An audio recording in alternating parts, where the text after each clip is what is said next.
Hai Sobat SIC, welcome back to Sharing is Caring, yaitu suatu wadah yang terbentuk karena adanya keresahan-keresahan yang muncul dalam kehidupan kami sehari-hari. Dan kami coba mencari jawabannya dari sahabat-sahabat spesial kami. Semoga sharing ini dapat menambah referensi dan bermanfaat untuk Sobat SIC.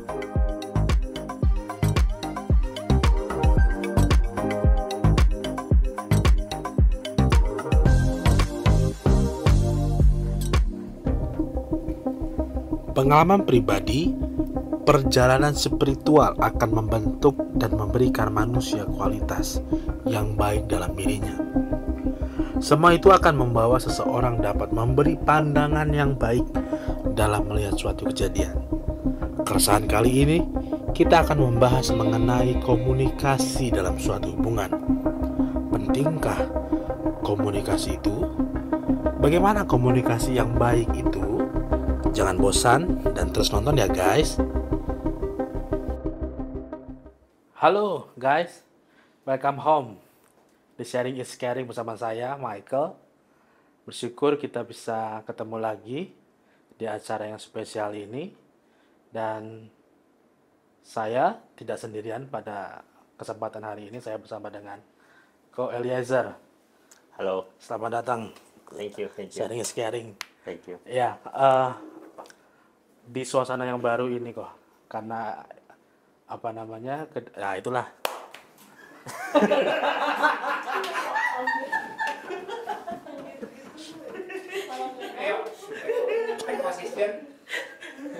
Ya udah ngomong duluan dia aja.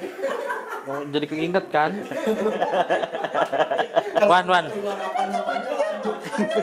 Siap-siap gantiin gua loh. Intimidasi itu. Ingat Hawab. Liriknya ke iPad. Sekarang ya di bawah aja bisa. Bosok sih boy. Lanjut ya. Ulang lagi. 3 2 1 rolling action. Halo, selamat siang. Aduh, selamat siang lagi. 3 2 1 rolling action. Halo, welcome home. The Sharing is Caring. Kali ini bersama saya Michael, ya.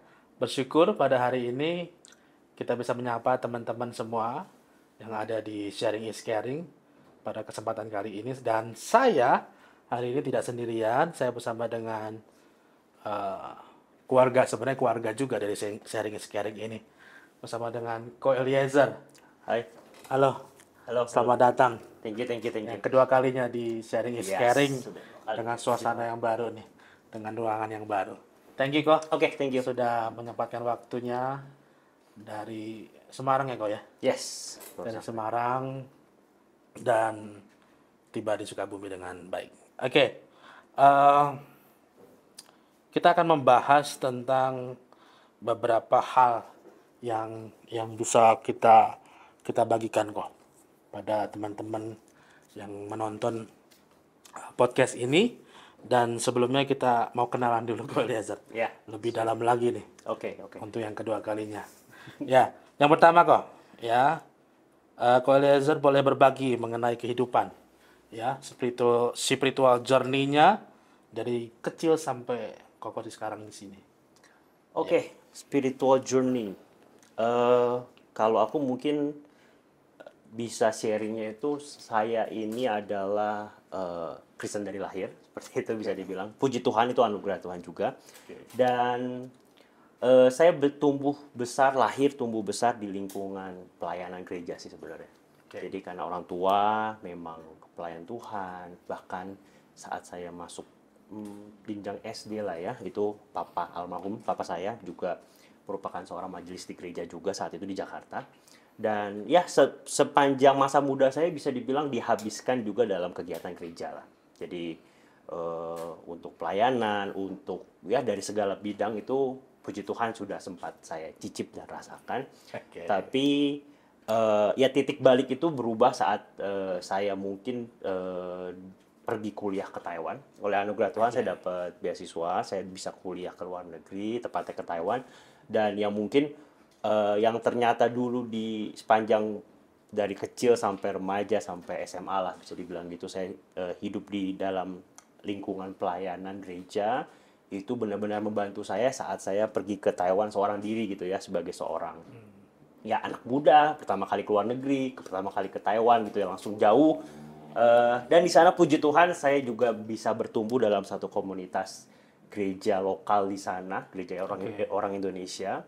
Dan ya itu benar-benar membentuk mental saya juga sebagai anak Tuhan ya. Puji Tuhan sudah dibekali sepanjang perjalanan pertumbuhan saya gitu ya, dari kecil sampai remaja, dan akhirnya bisa pulang ke Indonesia bekerja. Ya saat itu juga langsung puji Tuhan langsung ditempatkan di Sukabumi sepanjang 2015 sampai 2019 sebelum akhirnya pekerjaan saya dipindahkan ke Semarang. Dan ya puji Tuhan bisa dibilang semuanya itu saya hidupi dalam kegiatan pelayanan, pertumbuhan lingkungan komunitas yang baik gitu ya. Cuman ada titik balik hidup saya itu saat 2019 ini. Itu perubahan mindset nanti gitu. Ada perubahan mindset dalam saya menghidupi kekristenan sebenarnya. Pas lagi pergi ke Taiwan itu pas sekolah apa ini? Kuliah. Saya 4 kuliah. tahun kuliah di sana, ya di sebuah gereja kecil, jemaatnya hanya berapa belas orang. Dan benar-benar Tuhan ajar saya gembleng di sana gitu ya, benar-benar artinya pelayanan yang tanpa sumber daya apa-apa yang lengkap, susun bangku sendiri sampai merapikan sapu-sapu semua sendiri, ya seperti gereja rintisan lah. Itu sih yang kurang lebihnya mendewasakan juga proses itu. Sorry, saya akan ini tanya lagi. Jadi memang tujuan ke Taiwan untuk belajar secara maksudnya mungkin apa sih, pendidikan umum ya, kuliah. Pendidikan umum. Kuliah biasa. Tapi memang tinggal di lingkungan. Puji Tuhan ada lingkungan komunitas gereja di sana. Ada komunitas orang Indonesia, anak-anak Tuhan yang bikin gereja lokal juga di sana. Tapi ya bukan gereja besar yang seperti kita bayangkan seperti saat ini di Indonesia dan semacamnya. Benar-benar perantauan, orang-orang perantauan yang ngumpul bareng di rumah-rumah, di kayak ruko kecil seperti itu. Wow, 4-5 tahun di sana ya? Yes, 4 tahun lebih. Wow. Pengalaman apa kok Ezer dalam apa ya? Dalam hidup journey, spiritual journey tadi. Pengalaman apa yang paling berkesan sehingga saya berdiri sekarang ini gitu. Oke. Tadi saya sudah sempat singgung sebenarnya di titik balik saya itu sebenarnya bukan saat saya di luar negeri sebenarnya. Jadi saya sepanjang kecil sampai yang termasuk dalam satu prosesnya di luar negeri itu yang benar-benar Tuhan kasih tempat bertumbuh yang baik, yang benar-benar ngerti artinya berjuang buat Tuhan lah, seperti itu kurang lebihnya. Tapi sebenarnya ada yang luar biasanya itu mindset saya itu yang dulu menurut saya pribadi, mindset saya itu dulu itu dalam memandang ya tadi spiritual journey, hidup kekristenan bersama Tuhan itu terguncang saat saya sudah pulang dari Taiwan sebenarnya. Jadi kurang lebih tahun 2017-18 lah kurang lebih itu, setelah saya 4 tahun kurang lebih kerja di Indonesia, pulang dari sana dan saya merasa saya hidup dari kecil sampai besar itu di lingkungan yang tadi melayani Tuhan, lingkungan gereja seperti itu. Dan saya bisa dibilang kalau mau di list CV yang prestasi dan kutip lah, prestasi pelayanan itu saya bisa list banyak. Tapi ternyata hasilnya yang Tuhan kasihkan ke saya itu di luar ekspektasi saya sebagai anak Tuhan dalam tanda kutip. Saya ngerasa dulu kalau anak Tuhan harusnya kan hidupnya Tuhan pelihara, apa Tuhan cukupkan. Semua janji berkat Tuhan yang dalam Alkitab itu saya pegang, itu kan kau akan jadi kepala bukan ekor, semuanya lah itu saya pegang. Tapi fakta kehidupannya ternyata tidak berkata seperti itu. Akhirnya sempat ada pergoncangan iman juga sih saya pribadi 2017-18. Pada akhirnya ternyata mindsetnya saya dirubah Tuhan, memandang pelayanan itu bukan seperti kayak bertransaksi dengan Tuhan. Tuhan nih saya udah kasih seperti ini, sekarang bagian Tuhan yang kasih buat saya kayak semacam transaksional gitu ya. Ada kayak beli jual gue beli seperti itu lah.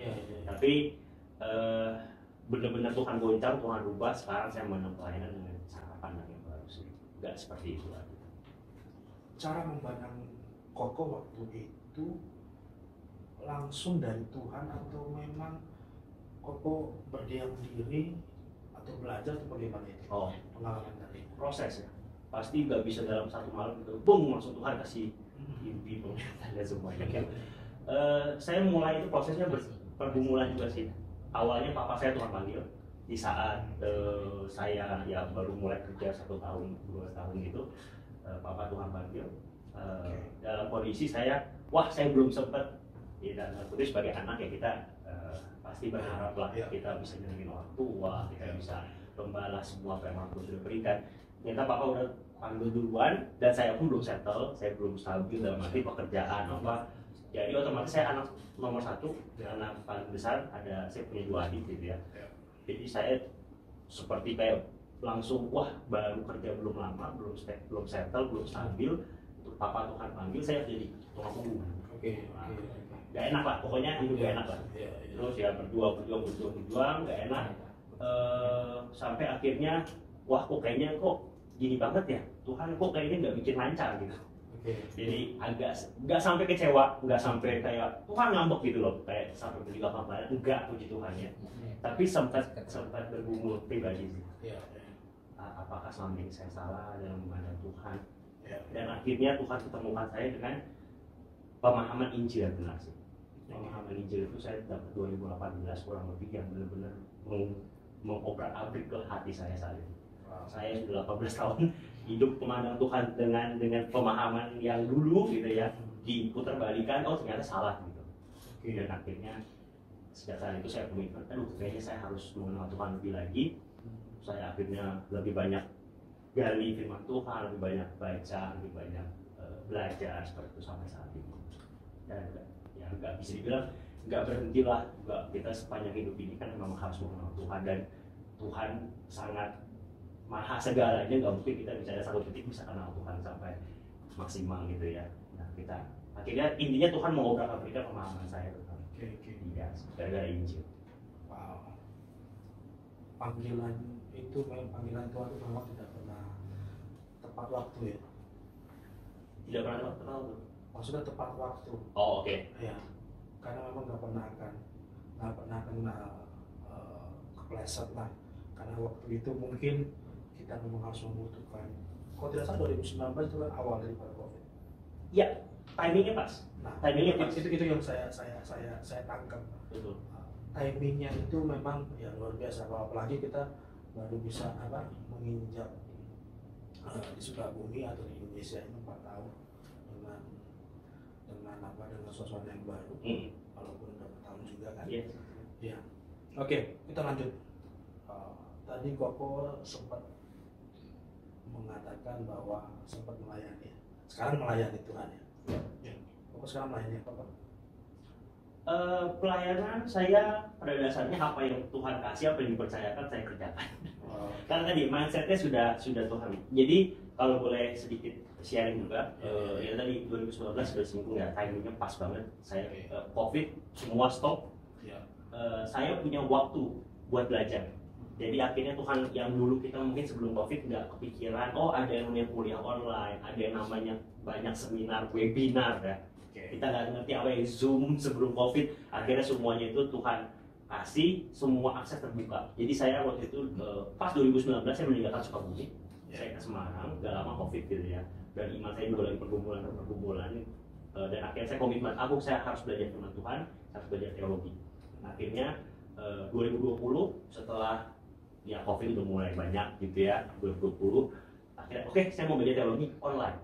Jadi akhirnya saya ikut kuliah online, nggak resmi, bukan S1 teologi gitu, tapi sertifikat gitu lah. Jadi ada sertifikat, kita bareng kuliah sama orang anak-anak yang emang S1 gitu ya, secara online karena akses itu terbuka.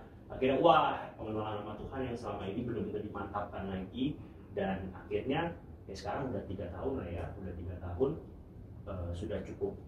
Saya rasa nggak semua kan, kalau S1 kan 142 SKS kurang lebih. Nah saya paling baru 70-an, 80, bisa dibilang B2, B3 lah hampir. Nah akhirnya Tuhan kasih kesempatan seperti itu. Dan kalau tadi balik lagi ke pertanyaan pelayanan apa, ya puji Tuhan sekarang saya karena sudah ada bekal gitu ya. Jadi karena kan ada bekal pengalaman, ada bekal pembelajaran. Ya Tuhan sudah mempercayakan saya untuk sharingkan, berbagi ulang, bukan dari saya sih, apa yang saya sudah dapat selama ini saya bagikan ulang ya, mungkin menjadi ya sebagai pemberita firman di wadah-wadah yang ada di ibadah raya pun, puji Tuhan sudah Tuhan percayakan gitu ya. Dan sisanya ya saya juga bisa main musik, saya main bass, lalu saya worship leader, saya singer, semua apa yang Tuhan kasih pada dasarnya saya nggak nolak lah. Gitu. Wow. Tapi menurut Ko Ezel itu melayani itu apa sih? Oke, melayani tadi itu mindset saya sebelum mendalami pengenalan firman Tuhan itu tadi, yang mindset tadi goncang tadi ya. Saya rasa dulu melayani itu sebagai kewajiban. Kalau dulu kewajiban dalam arti begini, kita harus melayani Tuhan supaya Tuhan tetap mengasihi kita. Itu yang dulu mindset saya. Jadi, kalau nggak pelayanan nanti Tuhan marah. Kalau nggak pelayanan nanti saya nggak diberkati. Kalau nggak pelayanan nanti saya kayaknya pagernya kan, kalau kita kan menggambarkan kayak Ayub itu ada pagernya, Tuhan ambil gitu. Nah seperti itu. Misalnya kalau saya nggak saleh dalam tanda kutip, bisa seperti itu. Nah, tapi mindset itu berubah setelah saya mengenal Injil, bahwa pelayanan itu karena saya sudah terlebih dahulu Tuhan kasihi, sudah terlebih dahulu Tuhan sudah terlebih dahulu datang buat melayani kita. Dalam arti bukan melayani sebagai bawahan itu, bukan ya, tapi Tuhan yang maha segalanya bisa jadi manusia menyelamatkan saya gitu. Nah sekarang apa respon kita? Nah sekarang sih lebih ke mindsetnya respon sih, respon ucapan syukur atas apa yang Tuhan sudah lakukan buat kita semua. Nah makanya nggak ada alasan buat gak melayani, karena saya pikir Tuhan sudah memberikan segalanya gitu ya, bukan hanya sekedar berkatnya, tapi dia sendiri, dirinya sendiri dia sudah korbankan buat saya dan kita semua gitu. Jadi sekarang pelayanan itu mindsetnya sudah berubah. Jadi ya nggak ada lagi tuh kita pikir pelayanan itu jadi hitung-hitungan. Karena kalau kita mau hitung-hitungan, saya pikir Tuhan, kalau beneran Tuhan yang hitung-hitungan ke kita, waduh gimana? Repot, gak bakal bisa. Betul, itu sih. Jadi mindset tentang pelayanan itu berubah. Jadi sekarang pun sebenarnya pelayanan itu bukan, kita mungkin sekarang ada mayoritas lah ya, mungkin merasa pelayanan itu buat membalas berkat Tuhan. Itu pun juga sebenarnya kurang tepat sih, karena Tuhan bukan sedang hitung-hitungan juga, masih dalam arti Tuhan menyelamatkan kita supaya kita bagaimana gitu ke dia, bukan sih. Tapi ini respon natural gitu, ucapan syukur. Karena kalau bilang kita harus membalas berkat Tuhan, nggak bisa. Mau gimana, balas pakai apa gitu? Mau berapa tahun, mau berapa lama, nggak bisa. Jadi mindsetnya jangan buat balas berkat sih, tapi benar-benar all out. Ini ucapan syukurku, hidup saya udah dibayar sama Tuhan lunas dengan darahnya. Sekarang saya kayak kalau saya pribadi ya, saya bilang saya nggak ada hak apa-apa lagi atas diri saya gitu. Jadi Tuhan udah beli kok, ini jadi punya miliknya Tuhan gitu loh. Jadi ya Tuhan, I belong to Him. Ya mau ngapain saya lah, ibarat kata mau suruh saya kemana, mau suruh saya kerjain apa, ya nurut dalam arti ya karena kita udah ngerti bahwa dia udah beli saya, sudah menyelamatkan saya, dan apalagi gitu. Keren. Ya, teman-teman, kalau saya dengar kayak ini kadang-kadang saya nggak bisa ini speechless lah, tapi kita akan lanjutkan lagi kok. Ini makin seru nih. Ya, kita yang melayani Tuhan, kita mengenal ada dua nih,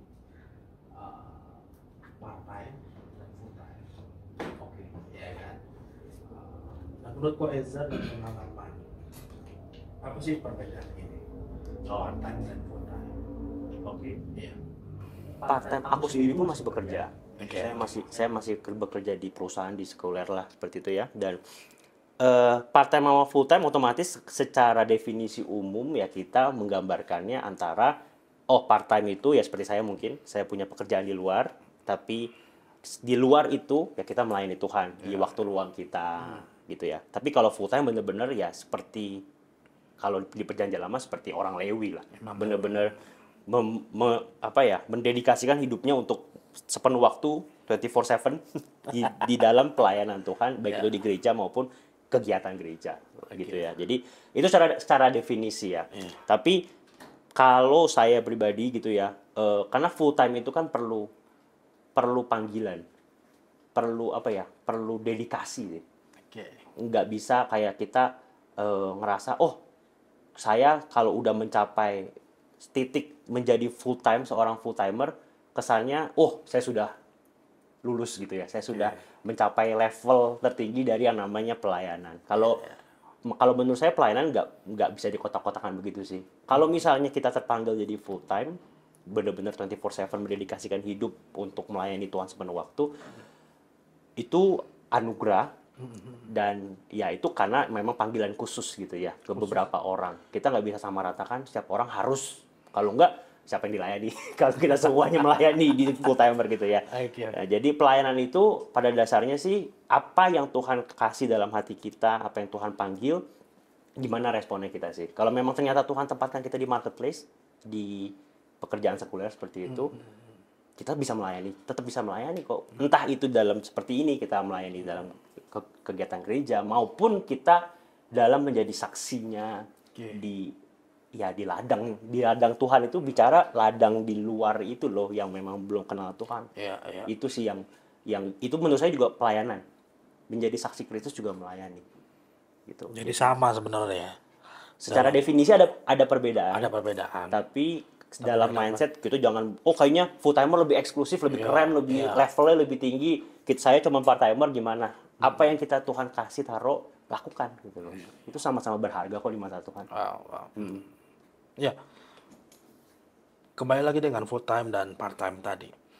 Apakah sebenarnya mempengaruhi kualitas dari keimanan dia dalam pelayanan dia? Karena mungkin banyak juga ya orang berpikir bahwa yang tadi saya sepakat tadi bahwa secara definisi ya seperti itu, ya kan? Tapi kalau cara berpikirnya masih yang lama-lama lah ya. Saya tuh full time itu selalu ada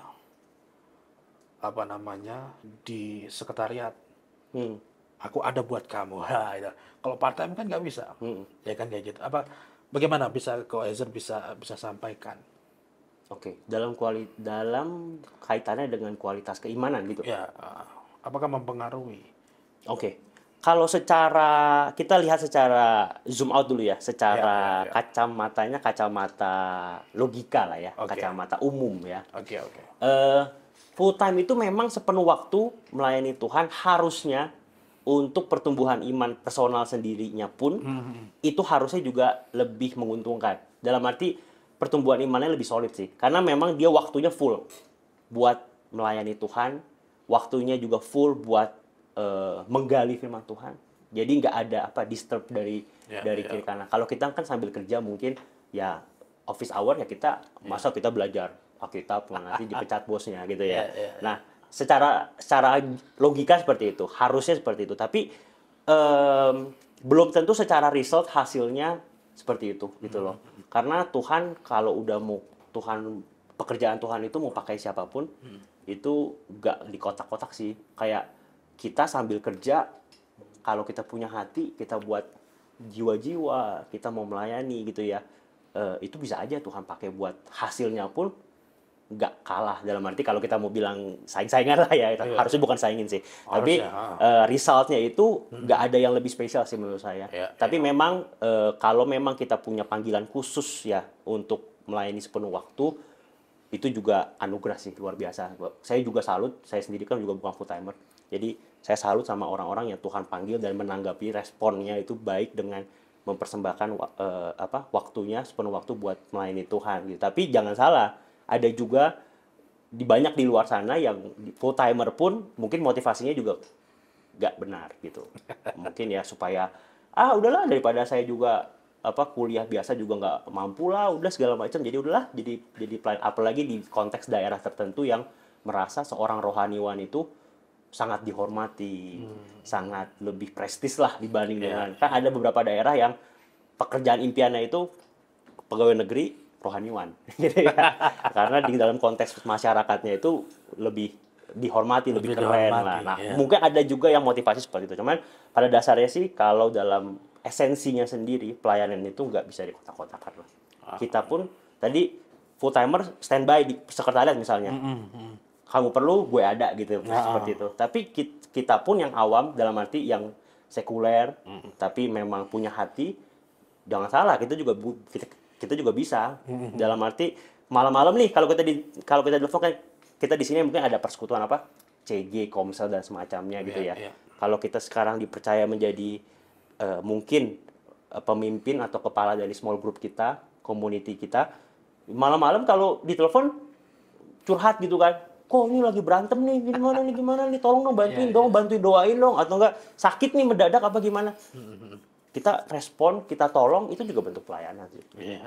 Jadi ya kita nggak bisa rasa nggak ada yang eksklusif sih di mata Tuhan sebenarnya. Tapi secara komitmen memang full timer itu harusnya ya dia lebih berdedikasi, lebih komitmen. Nah, tinggal gimana motivasinya aja. Ya, baik. Kita lanjut ke Azhar. Ya. Apakah merasa jenuh ya dalam melakukan pelayanan selama ini? Oke. Dan kalau kita jenuh, bagaimana cara mengatasinya? Oke. Nah, ini dari sisi Koko aja yang part time nih. Ya.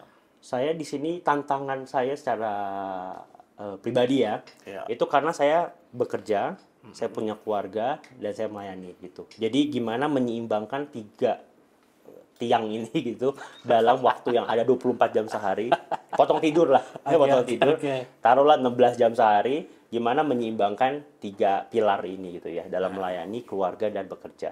Nah itu sebuah tantangan dan memang itu perlu anugerah hikmat dari Tuhan juga sih gimana buat menyeimbangkannya gitu. Tapi kalau tadi pertanyaannya jenuh gitu ya, kalau puji Tuhannya saya sampai sekarang sih belum sampai ke titik jenuh gitu ya. Kalau dalam melayani Tuhan tuh saya masih ada apinya, itu masih membara lah. Dalam arti apa yang Tuhan, ya mungkin ada beberapa pelayanan tertentu yang kayaknya itu jadinya ke rutinitas gitu mungkin. Misalnya contoh, iya kayak kita misalnya contoh kita small group ya. Kita kan ketemu setiap minggu hari apa gitu kan ya. Kan setiap minggu tuh kita ya udah tahu nih pokoknya hari ini misalkan hari Rabu emang jadwalnya small group misalnya gitu. Ya udah harus keluar, harus ngumpul, harus siapin materi yang kita mau bawakan di dalam small group itu. Nah itu sebuah rutinitas gitu ya. Tapi menurut saya itu juga bukan sampai kejenuhan sih. Mungkin ada kalanya capek dalam arti pas lagi banyak-banyaknya kerjaan di kantor atau mungkin ditambah jangan ada masalah keluarga gitu ya. Tapi tetap harus melayani. Nah itu gimana hikmat dari Tuhan, tekniknya buat supaya kita jangan tetap bisa semangat lah gitu ya. Nah kalau saya sih selama ini yang saya tekankan dalam diri saya sendiri itu tadi kita kembalikan ke Injil. Jadi apapun yang gak hanya dalam jenuh pelayanan sih, jenuh dengan kehidupan, jenuh dengan pekerjaan, masalah keluarga, lihat ke salib lagi sih. Jadi kalau kita perlu ngecas gitu ya, bahkan ngecas lah ya, kayak baterai kita udah merah nih, ngecasnya kemana? Ke salib. Jadi maksudnya gitu, maksudnya adalah saat kita ngerasa, aduh kayaknya hidup ini kok capek, hidup ini kok jenuh, hidup ini kok kayaknya stressful gitu ya. Kita lihat ke salib lagi, karena di salib itu Tuhan Yesus sendiri udah pernah ada di posisi kita, bahkan lebih gitu.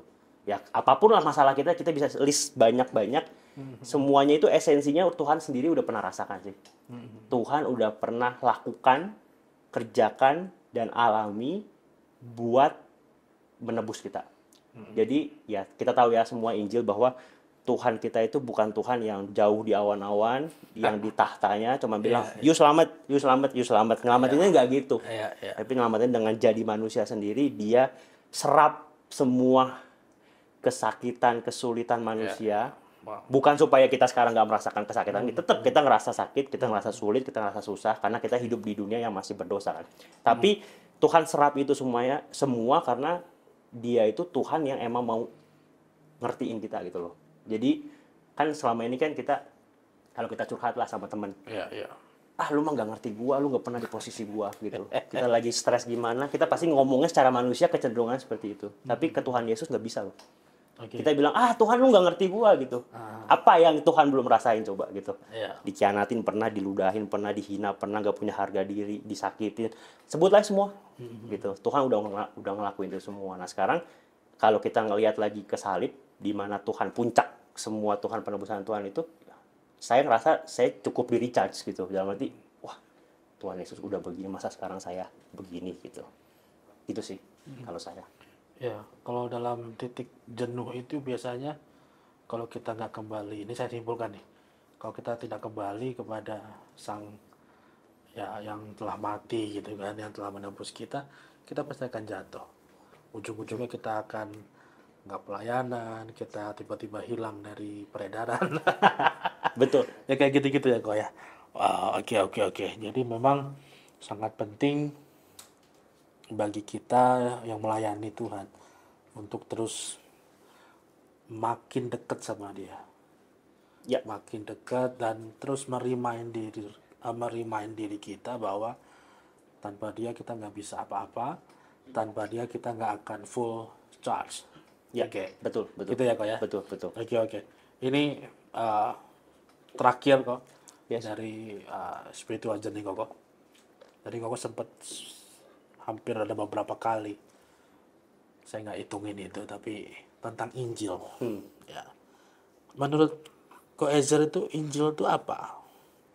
Ya, sehingga menjadi titik yang menjadi apa ya? Yang menjadi titik balik lah ya disebutnya ya. Ya.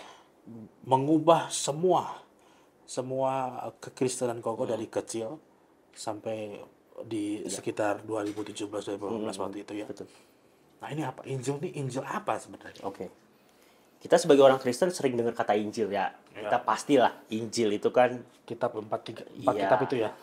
bukan hanya konteks Alkitab aja, tapi esensinya Injil kan kabar baik. Oke. Injil itu artinya Gospel, kan ya. gospel itu kan kabar baik. Ya. Dan itu menjadi nafas kekristenan. Orang Kristen semua pasti tahu Injil itu apa. Tapi seringkali disalahpahami. Orang ngerasa, Injil hanya perlu buat orang yang baru bertobat. Non-Kristen jadi Kristen, jembatannya Injil. Tapi setelah jadi Kristen, ya udah tuh hidupin deh tuh tentang ibadah, tentang kasih, tentang memberi, tentang melakukan semuanya lah yang ada di dalam firman Tuhan. Tapi sebenarnya Injil itu sendiri bukannya hanya jembatan satu poin atau satu titik aja, tapi dia itu payung. Jadi payung yang benar-benar dari awal kita kekristenan kita sampai akhir nanti itu dibawa Injil. Karena esensinya apa kalau saya boleh simpulkan, Injil yang saya pelajari dan saya benar-benar merubah itu ya. Injil itu tentang kabar baik pastinya. Kabar baik tentang Allah yang jadi manusia, yang menyelesaikan masalah terbesar kita, yaitu dosa di kayu salib, lewat kematiannya, dan menyelesaikan juga ketakutan terbesar kita, yaitu kematian di kubur yang kosong. Jadi kita semua punya masalah, manusia itu sama. Jadi nggak peduli agama apa, latar belakangnya apa, masalah terbesarnya apa, dosa. Pasti semua manusia berdosa dong.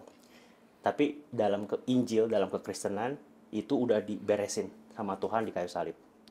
Ketakutan masalah terbesar kita. Nah, ketakutan terbesar manusia juga sama. Nggak peduli dia latar belakangnya apa, agamanya apa, semua takut mati. Dalam arti bukan mati hanya jasmani ya. Ada orang yang berani mati, ada orang yang pahlawan. Tapi kalau ditelusuri dalam hati terkecil, setiap orang tuh pasti takut untuk binasa kekal. Makanya setiap agama banyak mengajarkan jalan keselamatan, gimana ke surga dan semuanya gitu. Karena takut neraka, takut mati binasa. Nah, tapi puji Tuhan dalam Injil lewat Allah yang mati dan bangkit. Lewat kubur kosong itu, ketakutan terbesar kita itu kematian udah beres. Jadi sekarang kita udah nggak masalah terbesar kita dosa udah beres. Nah sekarang masalah-masalah yang lain-lain itu kecil jadinya. Karena kita tahu masalah terbesar aja udah beres gitu. Terus ketakutan terbesar kita kematian udah beres juga. Sekarang ketakutan kita akan masa depan, khawatir segala macam harusnya juga nggak begitu mengkhawatirkan lagi karena ketakutan terbesarnya udah beres gitu. Nah itu Injil yang menurut saya bukan mengubah tapi menghidupkan sih. Jadi ada orang yang pikir masuk gereja, kenal Injil, kenal Tuhan itu bobrok jadi bagus. Kayak kita servis lah.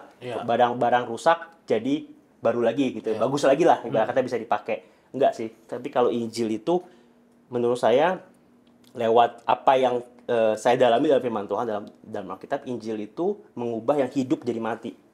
Mati jadi hidup, kebalik. Jadi awalnya kita mati loh.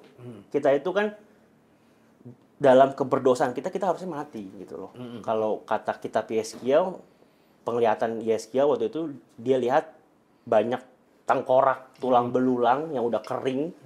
Akhirnya Tuhan kasih daging bisa nempel lagi, bisa hidup lagi. Kurang lebih kayak gitu. Jadi Injil itu bukan berarti kita yang rusak, baik, jahat jadi baik, nggak sekedar gitu. Tapi benar-benar harusnya mati jadi hidup. Nah makanya Tuhan bilang lewat percakapan dengan Nikodemus, kayak lagi sharing-sharing juga sama Nikodemus kan malam-malam. Zaman itu belum ada podcast aja, jadi dia abadikan. Dia bilang, lu mau selamat, lu mau hidup, lahir baru. Bukannya, oke, gua permak ya, gua servis ya, nggak bisa. Lahir baru, jadi benar-benar baru lagi gitu. Jadi hidup, Starting point. Mati jadi hidup. Nah itu Injil sih. Nah kadang-kala kita sering Injil itu kan hanya kenalin Tuhan Yesus apa, enggak. Kita udah jadi Kristen pun bahkan puluhan tahun yang tadi saya sharingkan itu, saya nggak ngerti esensinya.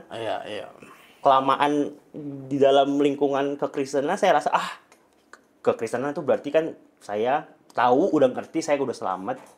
Ya udah, saya jagain tuh keselamatan saya dengan bikin Tuhan happy, menyenangkan Tuhan, takut Tuhan marah segala macam. Tapi Injil itu kita harus balik lagi ke esensinya, bahwa Dia udah melakukan segalanya buat keselamatan jiwa kita. Ya kita sekarang melakukan segalanya buat ucapan syukur atas apa yang Tuhan udah lakukan buat kita gitu. Jadi itu sih kalau menurut aku Injil. Wah, keren. Thank you ya kok untuk spiritual journey-nya yang luar biasa dan masukan. Dan dari pelayanan-pelayanan yang Koko tadi sebutkan, yang Koko ceritakan untuk sobat SIC yang dimanapun teman-teman berada. Nah, jadi lebih fokus, lebih terarah, dan kualitasnya itu lebih dapat. ChatGPT, AI sekarang nggak sebut, gue mau ini langsung dikasih gitu loh. Ini tetap manfaatkan teknologi yang ada, tapi kualitasnya tetap harus dijaga. Dalam arti kualitas itu ya, Lu jangan nyalain gue loh. iPhone gue iPhone loh. Jadi gue harus pegang iPhone